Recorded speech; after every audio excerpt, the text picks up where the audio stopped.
Nakatakda ng tumungo sa Estados Unidos ang Pinay Billiards champion na si Rubilin Amit upang lumahok sa dalawang mga kompetisyon. Bukod dyan, marami pang mga events na nakalinya para sa Cebuana Q Master. Kung ano ang mga yan, malalaman natin sa ulat ng aking teammate na si Rafael Banderel.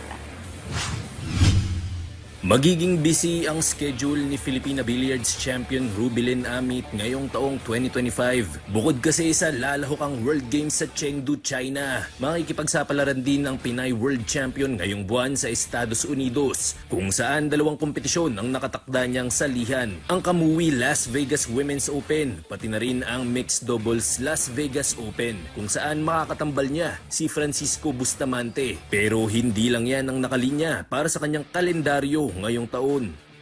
Right now po, ang pinaghahandaan ko, which I'll be leaving next week, yung sa Las Vegas po, Predator event. There's a singles, Las Vegas Open na singles. And then yung mixed doubles po namin ni Francisco Bustamante, ni Coach. And then last event po is the Challenge of Champions, wherein the World Champion po of 9-ball, tayo po yon. And then the World Champion of 10-ball po, maglalaro po kami one-on-one. So in 3 different disciplines, 3 different events. So 9-ball, 10-ball, and then if magtayo kami, we play 8-ball. Samantala, nangako rin ng 3-time world champion na patuloy pang paiigtingin ang Amit Cup ngayong 2025. Ito ang pinakamalaking liga sa bansa para sa mga kababaihang Q Masters.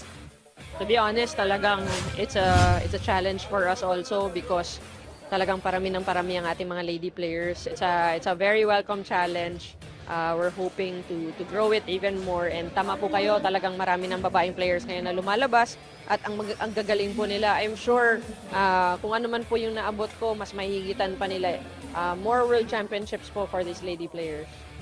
Ngayong linggo, nakatakda ng Bumahe pa Las Vegas si Amit kasama ang kanyang coach at partner na si Bustamante upang paghandaan ang una nilang kompetisyon ngayong taong 2025. Rafael Banderel para sa Atletang Pilipino, para sa Bagong Pilipinas.